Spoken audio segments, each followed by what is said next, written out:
Hey, good people. So, this is my video in response to the question that piggyback off the video about the community. And when I think about community, I don't think about it. I look at it as a multifaceted entity. I didn't used to, but what happened was, and I found this out like before I moved to Atlanta. Remember, just to tell y'all, I used to come to Atlanta. Atlanta was my playground. It was not a place I ever wanted to live, okay? Let me say that first. The only reason why I ended up coming here is because my husband and I split. My youngest didn't take it well, and my husband came to Atlanta.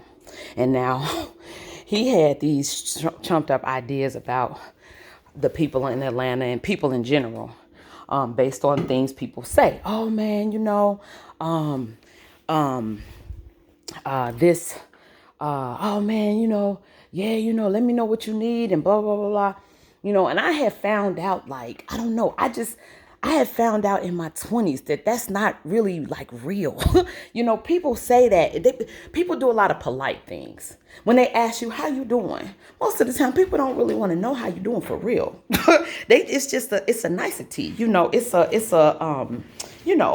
a nicety, right? So my ex kind of took that to me when they were saying things like, man, yeah, let me know. I can forward your name to some people with jobs and blah, blah, blah. He took that to mean that they was really going to try to help him find a gig out here. Man, that didn't happen. And I told him, though, I tried to tell him, I said, baby, I don't think that works the way you think it does. He didn't believe me. And I think part of the reason why someone would take that to heart is because I don't know for sure, but I'll just tell you why I stopped taking that to heart when I was that kind of shit to heart when I was in my 20s. And part of the reason is because I noticed I'm an extreme extrovert, right? I'm super uber friendly, easy to make friends with, right? To a point. But what I have found is that most people, the great majority of people that I've come in contact with, they're not. And so they struggle with social interactions. They struggle with, figuring out how to navigate connection and friendship and all of those things. I never really had a struggle with that. My struggle comes with getting deeper. It's easy for me to like people because I just generally like people in general. Like, I just generally like people. So it's easy for me to connect with people on a pretty surface level.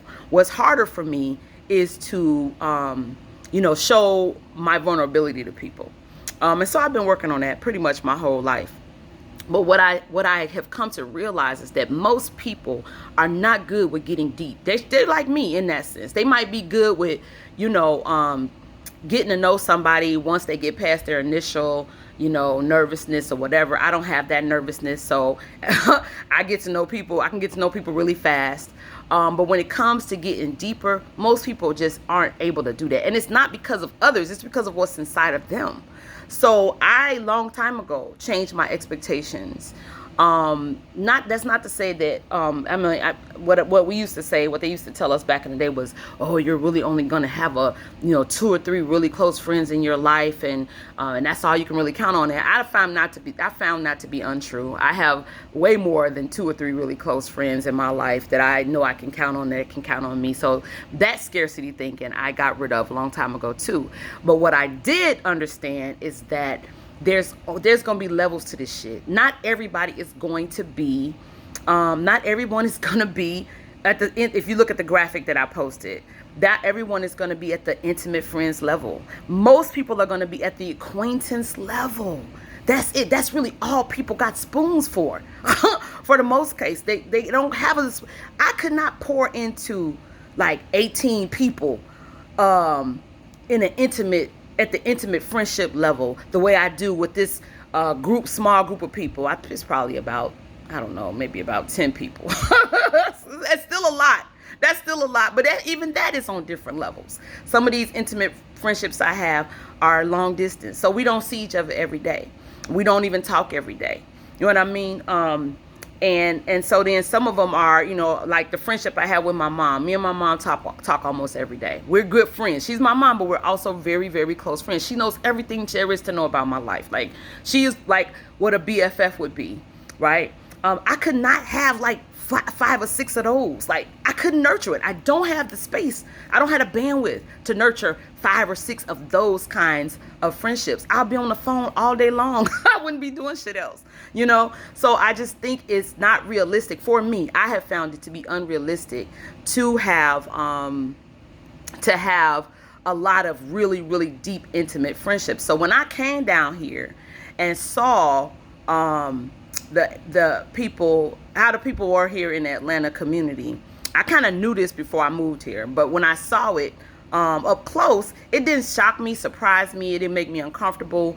I fully expected that there would be some people that I had gotten to know online that I thought I could be close with, that I probably would find out that we didn't have as much in common as I thought, in terms of trying to be that level of closeness, and that we probably would be cool, but we probably wouldn't be, you know, that close. You know what I mean? I knew that, you know, I knew that there would be levels to it. There'll be people that I see all the time that I could have a deep conversation with at any time, that we have that level of trust. But as far as like them having a key to my place and coming over all the time, and, you know, and the people, there's a couple people that have a key to my place. These are people, I have a key to their place and we rely on each other for the real life shit when it happens, if it happens.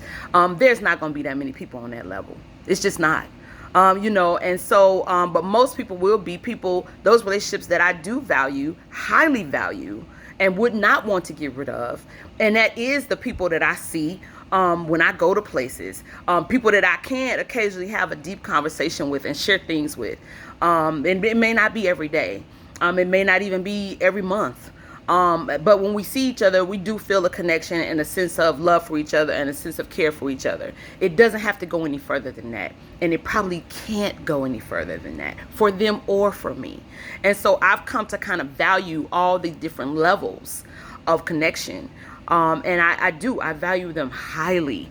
And I don't want anything, like I'd rather not have 18 or 20 people that I'm trying to treat like my BFFs, or that's trying to treat me like their BFFs. That shit is going to be unmanageable. To me, that's like having 18 lovers, 18 romantic partners. I can't do it, y'all. I can't do it.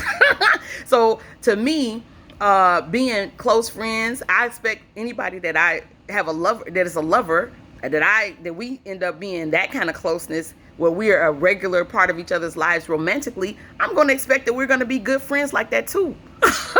We're going to be good friends like that too. So it's too much. It's too much. So I don't expect it, nor do I need it. So I don't feel, you know, any kind of way about the way this community is set up. And honestly, I think all the different communities are probably like this on some level. I think it's groups of people who find each other and they're close and they have things in common that make them feel good, and make them mutually suitable to have that high level of intimacy and personal closeness. And then there's going to be, you know, rings, concentric rings of people around them that are still cool and they still care about, but they're not as close as that, simply because it's just not possible to have that kind of closeness with a large group of people. And the farties, the cattiness and the gossip and shit, y'all, when did that not exist? In what space does that not exist? In what community space of any kind does that not exist? You're going to find that shit in every place where humans gather. You're going to find it in church. You're going to find it at the job. You're going to find it every single place where humans gather. Politics is another thing we create. We create politics everywhere we go. There is no place that it doesn't happen. So for me, I just have certain expectations with regard to people and communication and or community rather, and relationships, such that I'm not surprised by anything I see in any of these communities at all. We create this shit wherever we go. That's not saying that it's right or anything. I do try to be the change that I would like to see, but everybody's human. And people are out here having a human experience and fucking it up just like they gonna always do. So yeah. So at any rate, that's not to say, and I'm not saying any of this to say that I ain't sometimes disappointed, because sometimes I am. But it doesn't last. It doesn't stay with me, because I know people are just human and they're just out here peopling. So anyway, that is it. I hope that makes sense. And this is 10 minutes, so that's way too long, but I had to get that out. Thanks for listening. Bye.